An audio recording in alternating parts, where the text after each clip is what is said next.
ईमान वालों, हमने इन अहले किताब के काफिरों को, इन यहूदियों को इनकी गद्दारी की वजह से इनके घर से निकाल दिया। युखरिबून बुयूतहुम बिअयदीहिम व अयदिल मुमिनीन। ये इतने बड़े बदबख्त थे, जब ये अपने घर को छोड़ के जाने लगे, अपने दरवाजों को तोड़ तोड़ के जा रहे थे, अपनी खिड़कियों को तोड़ तोड़ के जा रहे थे, ताकि इनके जाने के बाद को इनके घरों को इस्तेमाल न कर सके। अल्लाह ने कहा देखो कैसा अजाब हमारा नाजिल हो रहा है। अपने घर को छोड़ के जा रहे हैं और अपने घर को बर्बाद करके जा रहे हैं, उसको तोड़ फोड़ करके जा रहे हैं। घर बहुत बड़ी चीज होती है मेरे भाई। इंसान को जिंदगी में सुकून अगर मिलता है तो घर में मिलता है। आप बाहर जितनी भी ऐशो आराम से 5 स्टार होटल में रहें, घर की झोपड़ी में अपनी मां के पास, अपनी बीवी के पास, अपने बच्चों के पास जो सुकून मिलता है वो कहीं नहीं मिलता है।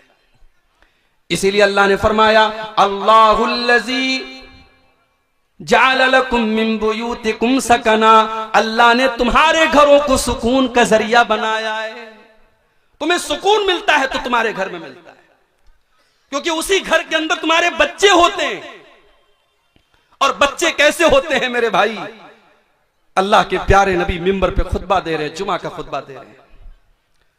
आपके नवासे हजरत हसन और हुसैन, सुर्ख रंग का, जिस रंग का मैं इस वक्त अभी आपके सामने ब्लेजर पहने हूं, जैकेट पहने हूं, यही सुर्ख रंग था, लाल रंग था। उसी लाल रंग का जोड़ा पहन करके अल्लाह के प्यारे नबी के ये बच्चे और नवासे मस्जिद में दाखिल होते हैं। और ये गिरते पड़ते मासूम बच्चे हैं, 4-5 साल के, ये फिसलते हुए नबी अकरम के सामने आते हैं। अल्लाह के प्यारे नबी अपने जुमा का खुतबा रोक देते हैं, अपने दोनों नवासों को अपनी गोद में उठाते हैं, अपना खुतबा रोक करके अपने बच्चों को गोद में उठाते हैं और कहते हैं ओ लोगो, अल्लाह ने कुरान में कितनी सच्ची बात कही है, इन्नमा अमवालुकुम व औलादुकुम फितना। ओ लोगो, तुम्हारा माल बहुत बड़ा फितना है और तुम्हारी औलाद बहुत बड़ा फितना है। ओ लोगो, अपने इन नवासों को देख करके मोहम्मद रसूलुल्लाह अपने ऊपर कंट्रोल न कर सके, अपना खुतबा रोक करके अपने बच्चों को दुलार करने लगे। बच्चे तो वो चीज होते हैं मेरे भाई। अल्लाह के नबी एक मर्तबा हजरत हसन को चूम रहे थे। एक देहाती बैठा था, उसने कहा आए अल्लाह के नबी, आप बच्चों को चूम रहे हैं? आपने फरमाया क्यों? उसने कहा इन्न ली अशरतम मिनल औलाद, मेरे 10 बच्चे, मैंने आज तक कभी किसी बच्चे को नहीं चूमा, किसी बच्चे को प्यार नहीं किया। अल्लाह के नबी ने फरमाया अवला अमलिकु इन नज़अल्लाहु मिन क़ल्बिका रहमा। अगर अल्लाह ने तेरे दिल से रहम निकाल दिया है तो मैं क्या कर सकता। बच्चों से प्यार करना, बच्चों को चूमना, बच्चों को गोद लेना, बच्चों को खिलाना, ये मेरे नबी की सीरत है मेरे भाई। बाज लोग क्या होते हैं, घर में बड़े खुखार टाइप के होते हैं, मुस्कुरा दे तो ऐसा लगता है कि बहुत बड़ा एहसान कर दिया उन्होंने, मुस्कुरा दिया। एकदम खड़ूस बन करके घर में आते हैं और बड़े फख्र से कहते हैं साहब मेरे बच्चे तो मुझे देख के डर जाते हैं, मेरी बीवी मुझको देख के डर जाती है। ये कोई अच्छी बात नहीं है, आपकी बीवी आपको देख के डर जाती है। मेरे नबी की सीरत नहीं है। मेरे नबी की सीरत यह है कि बच्चे आपको देख करके खुश हो जाते थे, बीवी आपको देख करके खुश हो जाती थी। तो घर में सुकून मिलता है हमको। और घर के अंदर घरवाली है, और घरवाली का क्या कहना। अच्छा, हम ये बोलते रहते घरवाली, भाई घर तो हमारा है ना, बीवी का घर कैसे होगा? कभी कभी शौहर लोग गुस्से में बीवी से क्या बोलते हैं, ज्यादा बोलेगी तेरे घर भेज दूंगा। बीवी के मायके को उसका घर कहा जाता है और शौहर का जो घर होता है उसको बीवी की ससुराल कहा जाता है। आज से करेक्शन कर लो, इस गलती की इस्लाह कर लो। शादी के बाद औरत जिस घर में आई है वो उसका घर है, और ये कुरान कहता है कि वो उसका घर है। और हम लोग तो बगैर दलील के बात नहीं बोलते। दलील मैं दे देता हूं कुरान से। कुरान का 22वां पारा खोलो, बिल्कुल स्टार्टिंग में आपको यह आयत मिल जाएगी, वक़र्न फ़ी बुयूतिकुन्ना, ऐ नबी की बीवियों अपने घरों के अंदर रहा करो। घर तो नबी का था, कमरा तो नबी का बनाया हुआ था, मगर कुरान में अल्लाह ने अपने नबी की बीवियों से कहा अपने घरों में रहा करो। ये नहीं कहा अपने शौहर के घर में रहा करो। पता ये चला कि घर तो बीवी का होता है। औरतें खुश हो जाएं, घर तो तुम्हारा है, ये शौहर बेचारा किराएदार है। ये 24 घंटे में आप गौर करें, बीवी 24 घंटे में कभी कोई काम से चली गई, मार्केट चली गई, कोई किसी के यहां रिश्तेदारी में चली गई, वरना 24 घंटे में 20 घंटे 22 घंटे तो बीवी घर में रहती है। शौहर कितने घंटे रहता है भाई? शौहर रात में सोता है घर में, दिन में कारोबार के लिए, बिजनेस के लिए, नौकरी के लिए बाहर रहता है, उसका तो बहुत कम टाइम घर में होता है, इसलिए घर की असल मलका तो बीवी है। इसलिए औरत को घरवाली कहा जाता है और बिल्कुल सही कहा जाता है। इसीलिए अल्लाह के नबी औरत के बारे में ये फरमाते हैं कि जब तुमको अपने घर की इस्लाह करनी है, घर को बेहतर बनाना है, तो घर वाली अच्छी लाना। मुझसे पहले शायद कोई आलिम दीन तकरीर कर रहे थे औलाद के ऊपर, औलाद की तरबियत कैसे करनी चाहिए, औलाद को कैसे सुधारना चाहिए, इस पर तकरीर कर रहे थे। मैं थोड़ी बहुत बंगला मुझे भी आती है, अल्पो अल्पो बांग्ला हमें बुझते पारी, थोड़ी थोड़ी हम भी समझते हैं। तो इससे ऐसा महसूस हुआ कि औलाद की तरबियत पर वो बोल रहे हैं। मैं आपको बताऊं कि औलाद की तरबियत का ताल्लुक, अभी औलाद दुनिया में नहीं आई है, आपका रिश्ता तलाश किया जा रहा है, औलाद की तरबियत तो यहीं से शुरू हो जाती है। जब आपकी माँ आपके लिए रिश्ता तलाश करने जाए तो बोल दो अपनी माँ से कि माँ गरीब घर की बच्ची ले आना, थोड़ी शक्लो सूरत 19 हो ले आना, बहुत ऊंचा खानदान ना हो ले आना, मगर माँ दीनदार बीवी मेरे लिए लाना, नेक बीवी मेरे लिए लाना, क्योंकि मेरे बच्चों की माँ नेक होनी चाहिए। अल्लाह के नबी फरमाते हैं तुनकाहुल मरातुल अरबईन, जब औरत का निकाह होता है तो 4 चीजें औरत के अंदर देखी जाती हैं। ले मालिहा, माल देखा जाता है। डुमरिया वाले क्या देखते हैं? बोलो भाई, हैं? अपाची देखते हैं? हाँ, अब ये सब भी चल रहा है भाई। अब तो शादी होती है, लड़कों से पूछा जाता है क्या मिला तुमको, 4 व्हीलर मिला कि 2 व्हीलर, जितना यानी लड़का जितना अच्छे पोस्ट पर है, अगर सरकारी नौकरी है तब तो क्या पूछना है माशाल्लाह, तो रिश्ते तो चल के उसके घर आते हैं। और बेचारा अगर थोड़ा कम कमा रहा है तो कम उसको मिलेगा, लेकिन मिलेगा। बेटा पैदा होता है ना, माँ बाप खुश हो जाते, डॉलर आया है, डॉलर, उसको जब चाहे तब कैश कर सकते हैं। माल, आज लड़कियों और लड़कों की शादी को हमने तिजारत बना दिया, सौदा हो रहा है लड़कों का। और उलमा, मैं उन लोगों की बात कर रहा हूं जो आलिम हैं, उनकी भी शादी होती, वो भी जहेज ले रहे हैं, उनके बाप भी उनका सौदा कर रहे हैं। मेरे भाइयों, शर्मानी चाहिए हमें। नबी के दौर में कभी किसी दुल्हे से ये नहीं पूछा गया तुझे जहेज में क्या मिला।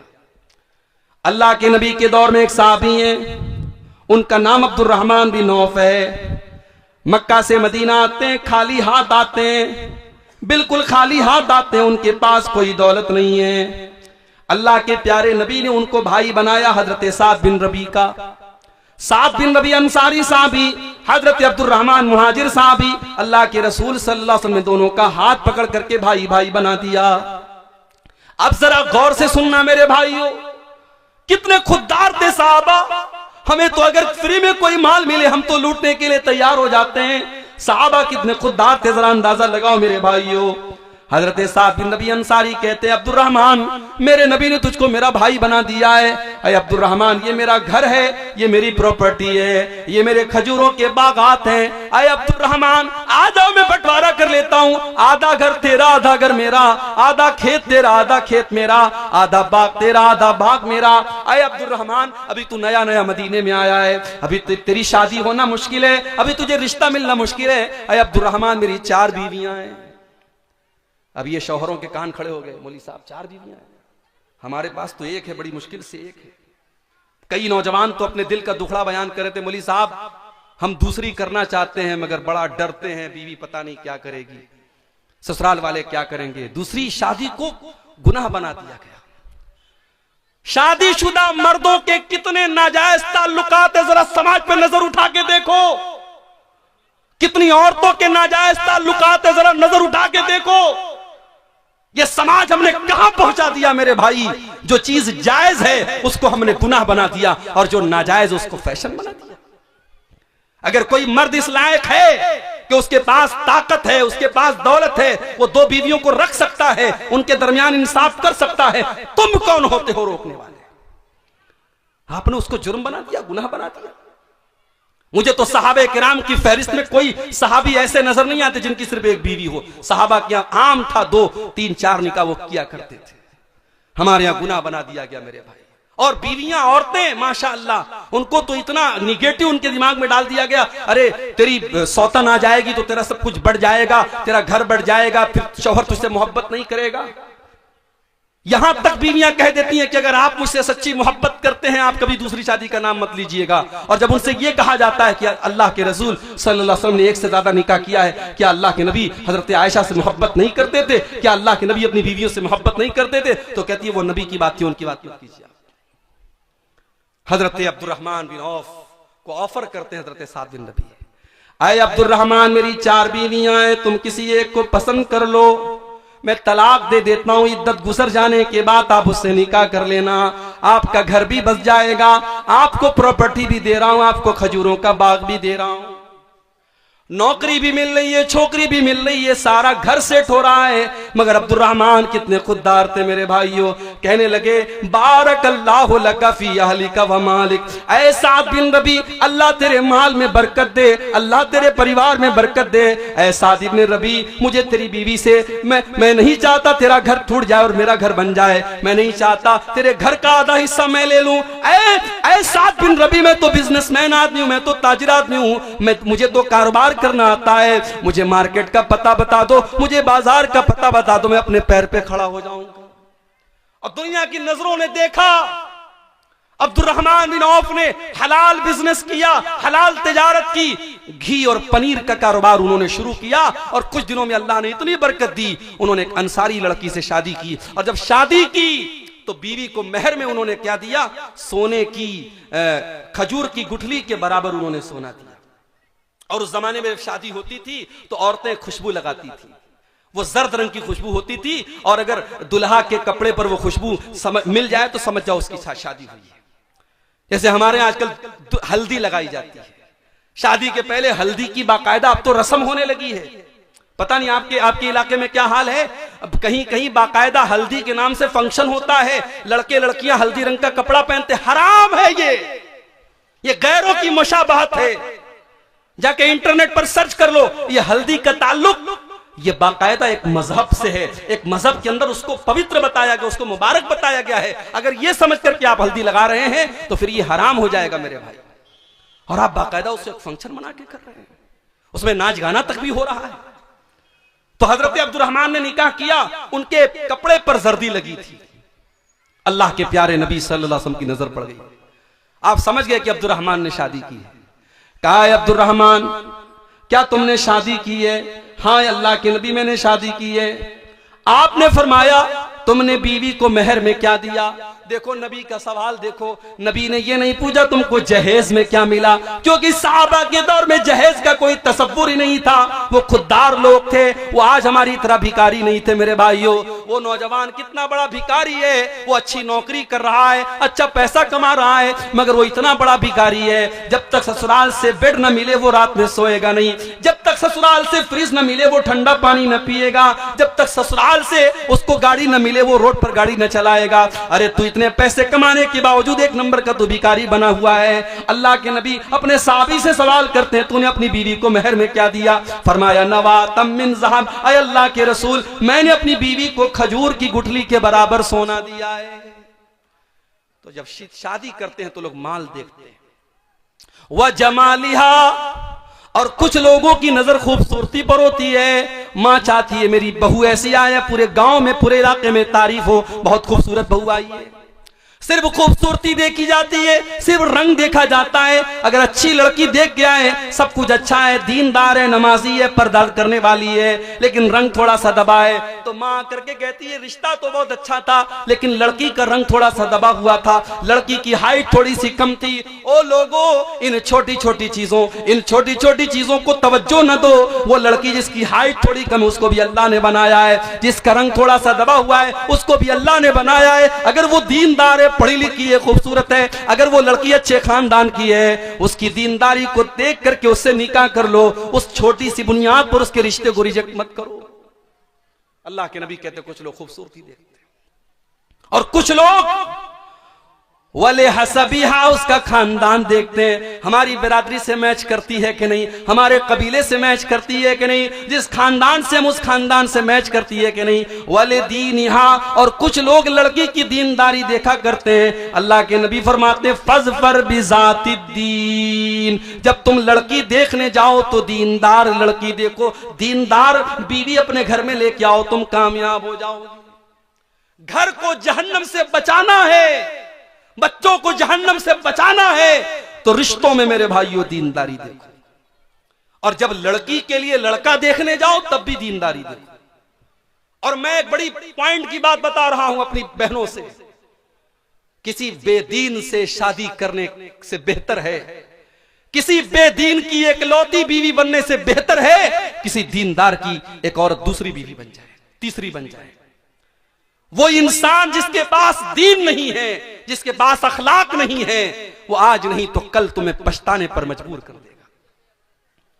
इमाम हसन बसरी के पास एक आदमी आया, उसने कहा इमाम साहब मेरी बेटी बहुत खूबसूरत है, बहुत अच्छी है, पढ़ी लिखी है, कसूरा खुत्ताब हुआ, मेरी लड़की के लिए बहुत सारे रिश्ते आ रहे हैं, मैं अपनी बेटी की शादी किससे करूं।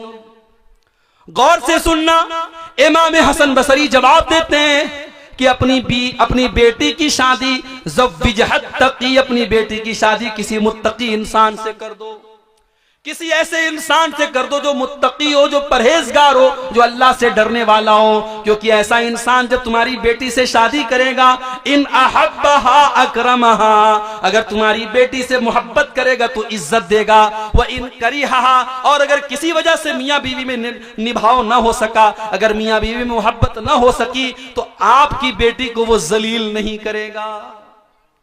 दीनदार इंसान को अपना दामाद बनाओ। इसीलिए अल्लाह के प्यारे नबी फरमाते हैं इज़ा खतब इलैकुम मिम्मन तरज़ौना दीनहु व खुल्क़हु, जब तुम्हारी बेटी के लिए ऐसा रिश्ता आए, लड़का दीनदार है, लड़का अच्छे अखलाक वाला है, फ़ज़व्विजूहु, तो जल्दी से निकाह कर दो। ये मत देखो कि ज्यादा कमाता है कि नहीं कमाता है, हमारे बराबर के लोग हैं कि नहीं, पक्का मकान बनाए कि नहीं बनाए, सरकारी नौकरी है कि नहीं है। अगर लड़का दीनदार है, अगर लड़का अच्छे अखलाक वाला है, अपनी बेटी की शादी उस लड़के से कर दो। इल्ला तफालू, अगर तुम ऐसा नहीं करोगे, तकुन फितनतुन फिल अर्दी व फसादुन अरीज, तो जमीन के अंदर फितना और फसाद फैल जाएगा। और फसाद आज फैल चुका है मेरे भाई, समाज के अंदर ज़िनाकारी और बदकारी इतनी तेजी से बढ़ रही है कि शायद आपको अंदाजा नहीं है। 9-9, 10-10 साल की बच्चियां, 13-14 साल के बच्चे, आज उनके भी रिलेशन से, उनके भी ताल्लुकात हैं, उनके भी मोबाइल पर, उनके भी चक्कर चल रहे हैं। समाज इस मुहाने पर और इस दहाने पर जाके खड़ा है मेरे भाई। जो बच्चियां अभी ढंग से बालिग नहीं हुई हैं, जो बच्चे अभी ढंग से जवान नहीं हुए हैं, आज इंटरनेट ने उनको भी बालिग और जवान बना दिया है। मैं बड़े साफ अल्फाज में कहता हूं, ये दौर सहाबा का नहीं है, ये दौर ताबेईन का नहीं है। इस दौर में ना मर्दों की नजर झुकी है, ना औरतों के जिस्म पर वो पर्दा है जो होना चाहिए। इस दौर में अपनी नौजवान नस्ल को बचाना है, निकाह टाइम से करो और उनकी निकाह में, उनकी शादी में दीनदारी को प्रीफर करो, दीनदारी को तरजीह